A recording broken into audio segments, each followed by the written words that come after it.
This is a blue side KAYN taking a red side jungler's blue buff, and we're going to talk a little bit about this build that he's going now with Airy, giving you 2 times faster forms because of the interaction that exists. The damage is actually pretty damn good, and we'll look at that as well.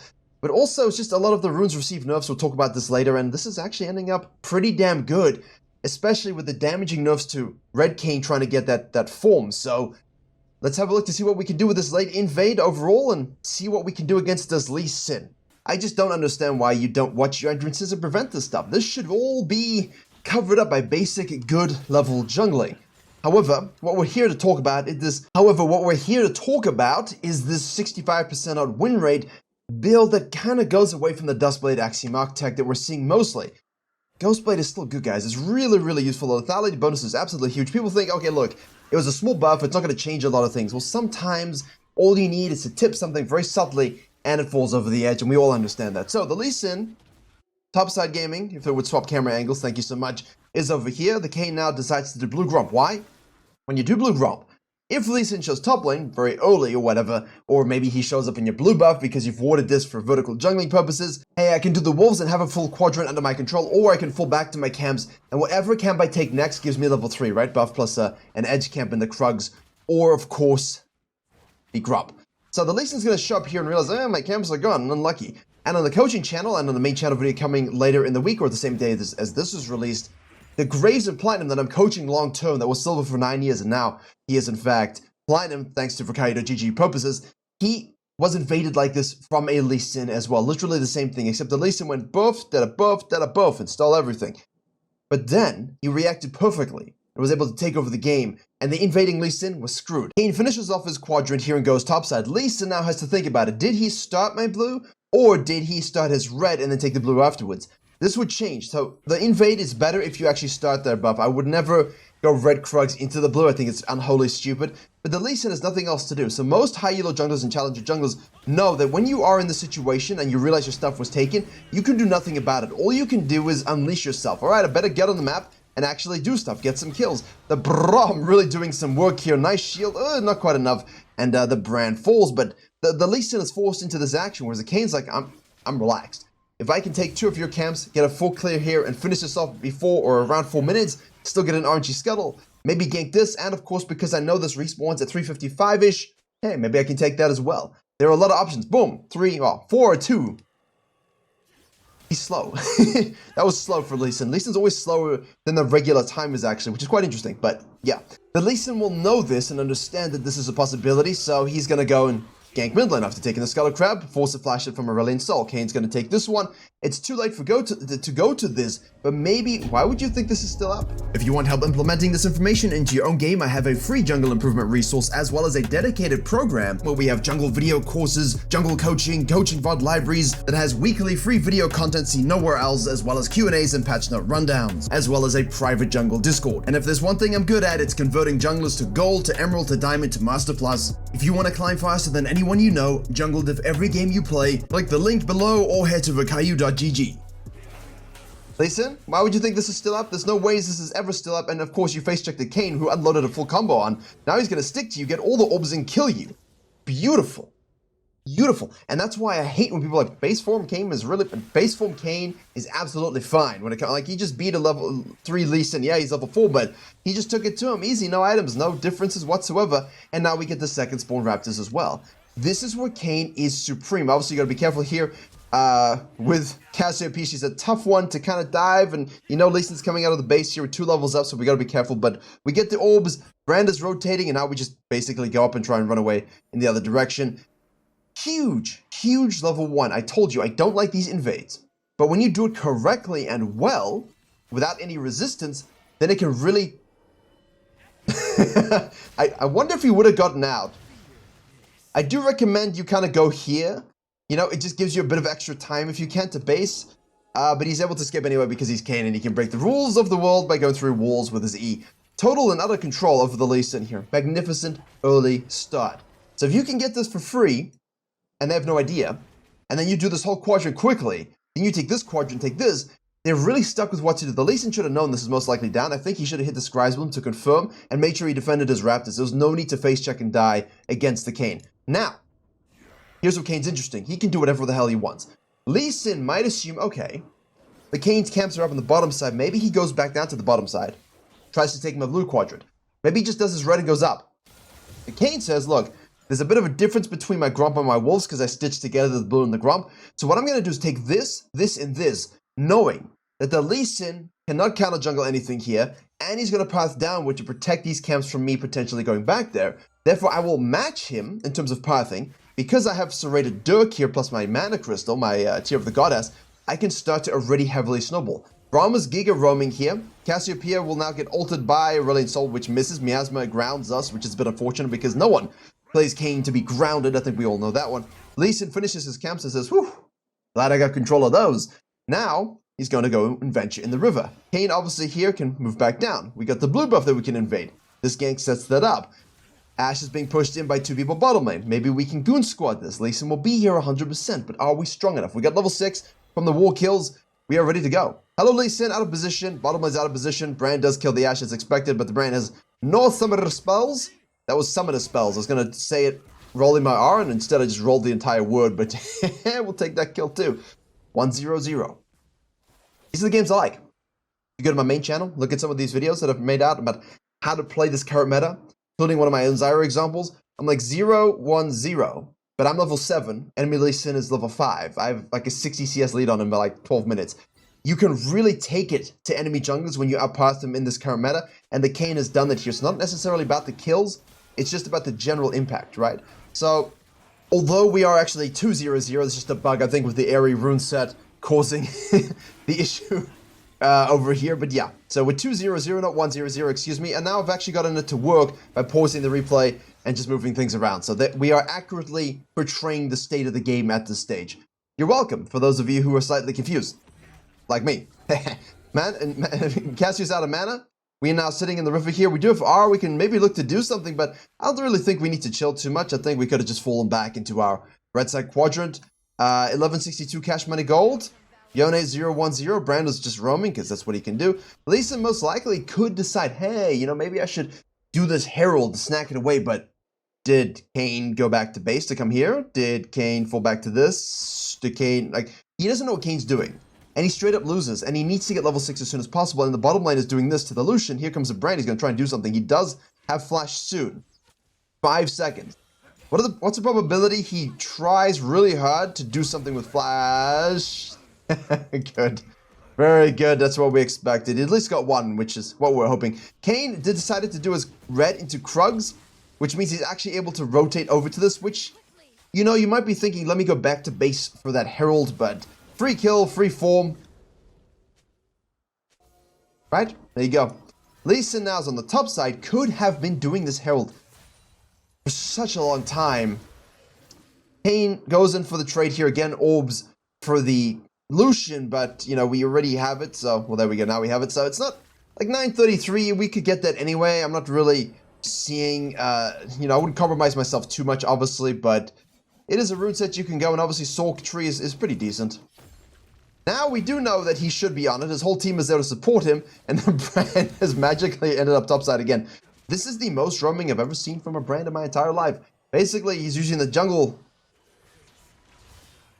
buffs in a different way. But we are now the Shadow Assassin.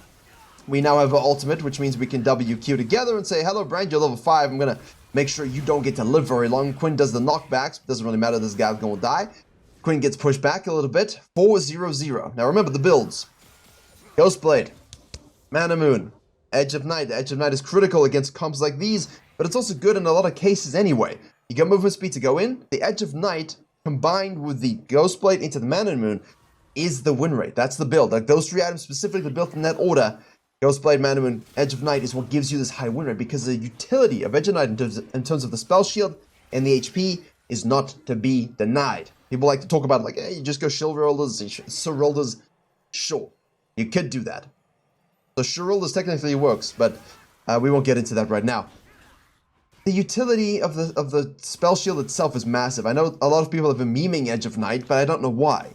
Because if you jump into someone like me as a Zyra, and you have Edge of Night, my one hope in hell of stopping you is reacting quickly enough and using my E to root you. If you have Edge of Night, that's it, it's done. You either take away one of my CC spells or damage spells, and you kill me most likely as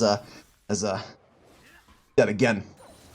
So, 4-0-0. Game's looking pretty good so far. We'll sprint on down to do the Raptors. Lee Sin now is trapping, which I think at this point is like, well, I might as well trap, but he tries to go in. I mean, what are you going to do against a blue form KAYN with this huge itemization advantage? Nothing.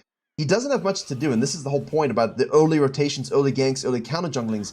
Can you put the enemy jungler in a position of, I don't know what to do now. I'm compromised. I mean, counter jungle, I cannot reverse the counter jungling. Sure, I got the objective, but I'm down 22 CS. Now this guy's going to go back to base. Dragon's coming up. Might as well. Oh, he actually doesn't want to. He sees them pushing and decides maybe he can wait for the overcommit, which happens every time. I don't know how. Lucian decides to stay. We're going to make sure we use our smite on him for extra damage and slows, although it's not that great at this particular stage. Auto attack passive. Magic damage comes through and gets the kill there. Brand is a dangerous cookie, actually. You do want to avoid the Brand a little bit, so... You know, you jump on the Brand, he gets an insta-stun if you don't have it. Same for the Cassiopeia, so I think it's going to be huge. Yone's doing a solid job on the top side, dying, basically. Although we did have a lot of commitments from the Brand to the top side. Here we have the TP. We're going to try and peel this, which is very difficult to do. You do get the stun, though. Now, KAYN obviously wanted to go back to base, get some more longswords, get his Ionian boots, and now he can rotate to the bottom side. The TP comes back as well from the Aurelion Sol. We're going to rotate here. Level 10 on the Quinn. Huge lead. Aurelion Sol's going to press Q. Was nerfed, but still does stuff. Braum hits huge. Forces the flash out. There's the ult. There's the slow. There's the damage. KAYN's going to keep chasing here. We have W up. We should hit it. We miss it. We have E available again to reposition. Braum will block some of the ultimate. Cassiopeia saying, I'm just going to go back to base because I am Lee Sin is obviously as seen on the top side. 0-1-1 versus 5-0-0.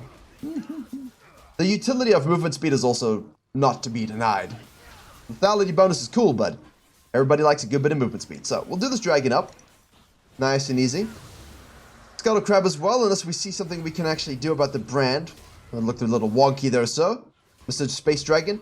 Lee Sin could easily float to his red side now. He could easily float down to the blue side, but unfortunately, he tells us he's in the middle. Although we don't know if he goes up or down, I guess, I suppose. Things we don't know. We'll hold this, though, a little bit. Suppose Lee Sin might look to do some chunking, but yeah, there it is. I anticipated that Lee Sin might want to do some chunking, so that's why KAYN's shadowing, but I flipped the camera too soon. Apologies. The element of surprise was lost, and of course the Herald doesn't actually hit anything, which is always funny. Oh, the Ash Arrow! There we go. That's a dead Lee Sin. That was a good one. That was... Oh! He took that to the face. Lee Sin survives. Disgusting item. Disgusting item. He's really just damage, or just remove the Omnivamp, remove the healing from it, or keep it and remove the damage from the active as well as some other damage here. You know, you can give people rotations and healing, or you can give them damage. I don't know why fighters are allowed to have all three survive these moments. Javins and the Lee Sins and these sorts of champions. It just isn't fun for anybody. But they nerf random things like Mundo. You know, like, sometimes I don't get the disconnect. But hey, the Lee Sin's done a solid job at least catching waves, holding waves, pushing waves, at least been proximal, taking a to events, taking a Herald, but he's way behind in gold. So KAYN is able to very easily deal with him. This is where your Axiom Arc later on is going to be super useful, but for now, we can't stick to him. He's still the original mobile champion, isn't he? 4.8k gold on Lee Sin, 6.0 in KAYN. So even though he did catch up in experience, he did not catch up in gold. KAYN does Krugs. KAYN does red. KAYN's going to go to the Raptors next and then join the mid lane. So this is something I spoke about in the main channel video with the Kha'Zix split. Just, you know, 1v9 Kha'Zix game. It's 30 kills in Challenger and loses. But what he does very well in the mid game is exactly this. He's pathing, poof, free kill, towards his team, right? He goes Krugs, red Raptors, mid lane where his team is. Impacts this and then says, right, get me kills. And what objective can I take? Can I push the turrets? Can I take a Herald? Can I move into his jungle and push this one? Always forward, right? But you're pathing towards where shit is happening versus going Raptors, red Krugs and pathing away. Now we are taking this. We're hoping our team was with us, or were with us, but they were not. We do have smite, so we just want to make sure we don't coin flip this. Ash hits the stun, we slow down, we go all in. Lucian dies. Lee Sin dies. And now we can take this off. This is a better way to do it, right? Too many people, they try and burst coin flip it. If your team are there, go ahead, turn, make the fight. Then go counter jungling afterwards. If you're by yourself and your team ditched you and something random happened, just try and finish it. Burst it, try and finish it, get it and get out, or, you know, even if you die, as long as you get it. That's the kind of thing you really want to go for. Hello, Quinn. Hello, Brand again. We chuck out a W and chunk him with it. You're seeing the nerfs though, right? Like the nerfs to KAYN overall, the nerfs to damage in the game overall. Obviously with the Aerie here, it's a different sort of game here. We got 21 times for 466 damage. Pretty decent though. Curious to what it will be in the end. Let's have a look, because the damage is solid. And obviously remember, you have things like Nimbus Cloak, Absolute Focus, a huge water walking. I would probably just go Gathering. Not gonna lie, I would probably just recommend you go Gathering. I've started doing that on Zyra. I go Absolute Focus and Gathering. And I do recommend it on a lot of other mage champions, because even at 20 minutes, right, when you're full HP, if you can dish out as much damage as possible in your initial load, and you're getting a free 24 AP past 20 minutes, that's huge, right? That's a lot of stuff. Like if we look at the blasting one here, that's plus 40, right? So it's over half of a blasting one just for free from your runes, and that just keeps getting better and games you can't close out, specifically if you're lower elo. We were within range there to ult the... Lucian. Flash into the queue. Obviously here there's E flash mechanics as well, but we didn't have E there. But yeah, that's pretty straightforward. Nicely done. And out we go. And obviously no one likes that KAYN ability. But yeah, so Gathering the Storm I like for the scaling aspect, but the water walking obviously is better early. It was nerfed, but it was better early, but I don't really feel it's that necessary. Yeah, I don't really feel it's that necessary. So yeah, find the little interaction. We get form earlier. Really flexible, cool rune tree. Gives you the ability to get form sooner, which is always huge. Decent damage as well, flexible. A lot of the runes were just nerfed also, right? Conqueror, Dark Arbiter, all of them were nerfed. So Aerie is just like, well, you know, I'm lacking damage anyway from some of these runes. Even if it wasn't too big, I'm at least able to get form quicker now, right? Which is huge for KAYN, because that's all... that's what this is about with this champion. So overall, rune set is flexible. Do whatever you like. Walking... Jesus Rune in the river, you can do that for early game. You can do Gathering if you want to scale a little bit better as well. I think in AD it's less appropriate for than, you know, for mages, but something to play around with. Maybe you'll enjoy it. I don't know. It's up to you. A lot of the stuff like that can come down to feel and play style. Depends how you navigate things, but you always want form as fast as possible. And Aerie provides the flexibility now in this build here as we finish off stacking the Mana Moon hopefully soon. Will be pretty good to see with Edge of Night. We push up in the mid-river there. We got 3 dragons now. We do a full sequence. We pass towards our team again, even though it is just the Braum getting some deep vision. Is there a pick we can make? Is there a pick we can make? Having a look, Ash Arrow, there it is. Nicely good Ash Arrows this game. Normally in the coaching channel, the gameplay channel, we don't hit a lot of those Ash Arrows, but yeah, we're hitting them today. We activate the Herald. If you have to, do it. It buys you a bit of pressure for the Baron. Ideally, though, if you can hold that and do the Baron, you know, there's no real contest here at all, so you could get the Baron and then use the Herald with it, but if you have to use the Herald, put it somewhere where you can at least try and get a charge, although it looks like here we're not going to get anything. Go deep into his jungle? Maybe Leaston comes here afterwards. No, P goes down. Unlucky. Oh, hello. And now, if we had Herald now, we can punch it now. Huge shove, but obviously their whole team's coming up and our team are in base, so not now at this... No, not now. Afterwards. Reset, spend, hold it, set up your 1-3-1s, your team fights, yada yada, and then now you can go ahead and use your Herald, but if you have to punch it, punch it. Just don't lose it. I'm seeing a lot of people losing it, like no plates, they're going ahead and dying with it unused, and the second Herald they kind of just waste on like one turret instead of like a big shove. I like using the second Herald on Dragon specifically, around 20. Because if you can win this fight here, right, you can take this, it gives you the Baron usually for free. So you can punch the Herald here down, or here up, and it's a good push, and you sort of posture in your fighting, this can get all the way to inhib very, very easily. And as long as you win even 1 or 2 numbers advantages here, they have to go back, and then you can quickly snack this one. So, yeah, just thinking out loud, I know it was a bit jumbled up. I recorded 7 videos today. A lot of videos. Gotta go take care of something. I'm not gonna have time to record later in the week, so I'm like, well, let's just get all of it done. Hello, Cassiopeia. Let's have a look now. We're gonna miss a W. She's gonna, of course, flash. Gonna kill that guy. 900 gold. Shut down. And now we're a little bit doomed, so we need to wait for our E to come up again. Lee Sin shows up. Here we have our Ashe off the wall being obliterated by the double ADC comp. Braum shields. KAYN is flanking the backside, says, hello, Quinn, can I kill you? She, nice move over the wall. His team is dead, and he says, you know what, I'm out. And I like that. Don't go back in here. Just leave, get out, keep the Baron, watch Yone on the top side. Don't die with your team. Not quite Edge of Night. We're trying to get to it. We're trying to get to it, but a little bit of a way to go. I like how easy this is. You just move into his jungle again, take everything. Just keep hoarding resources and gold. Keep getting yourself stronger and stronger and stronger. Keep that Baron up.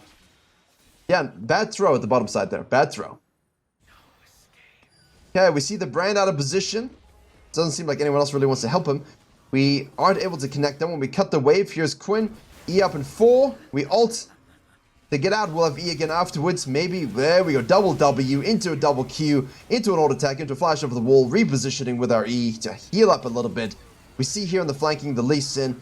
We're going to use our W to slow there. Obviously, we have E available again. Lee Sin gap closes, uses the Q, missing HP. This wave is crashing. TV's being committed by the Yone. He's going to flank this. We position. We watch. We have a look. Double ult knock up beautifully done. We can re-enter this fight here. This should be free kills. Wrap it up, ladies and gentlemen. Beautiful. This is on the KAYN, right? This is what people don't understand about the KAYN. Your team are doomed. Don't die with them. Go back to base with the Baron. Shadow the Yone. Nothing, but at least we crash the wave on the top side. Fight. In and out. Fight. In and out. We're always moving. We're not standing still to get killed. And we don't even have Edge of Night yet, which is the whole point, right? Like, oh, I don't need Edge of Night. It's still useful. Because you see how dicey that could go. Like, if you misplay that at all, you're dead. And you don't want that to happen. And the Yone had, obviously, a good TP and a flank there. So, let's go back to base. Let's hook her up. Going into that Caulfield's Warhammer. Dragon Soul is available, and so we want to play this properly. Don't want to die for it. You've got Baron, you can push these waves up a little bit as well. We don't really have to force this as much. Like, they have to, we don't. Right, we've got wave pressure. That Ashe arrow does hit. Brahma's now flanking with the Q. We're waiting for the Aurelion Soul. Waiting for the Yone to show up as well. Beautiful double knockup from the Braum and the Aurelion Soul. Fantastic. We go to the backline here, hit the W. We want to go deep inside and kill the ADCs, but he dies anyway. Oh. That was just well played by everybody. Great positioning. Beautiful Braum into the Aurelion Soul. We'll snack our soul here. And you can see you're lacking that ability, haste, reset, and the cooldown in the ultimate. That's, you know, that's something that you're not going to have. But that's fine, because this provides huge utility in those kinds of fights. You can really go in. This gives you a lot of utility with your movement speed, and obviously a lot of damage with lethality. And obviously this one, bonus damage currently is at 1200. Airy, let's have a look. 1096. So the damage is really good as well. That's really what's fascinating about this. Right, let's go and hit this plant and have a look at what else is going on. Lee Sin's on the bottom side. Quinn's over committing. Maybe we can do something about that. He becomes Bird. Bird becomes Speed. Speed is challenging Speed again. Water walking we have. We're going to smite. Get him the old Ashe arrow again. Oh my goodness gracious. Beautiful. Obviously we used our smite there, so, you know, understand that Lee Sin could snack this and steal this, so I would play this accordingly so you don't get it stolen. Ah, he's on the bottom side. Who cares? Brand is out of position. Here Lee Sin's coming. We're watching the minimap. Ryan Soul's just like, can I give you some disease? Although he did make it. He did make it and everybody turned, which is huge. Ult into an ult. Both missed this time. Yone's got that bottom wave here. Not even Hullbreaker up. He's on a Gale Force Kraken Blade of the Ruined King game. He's not even... He's splitting like he has Hullbreaker, but he ain't got it.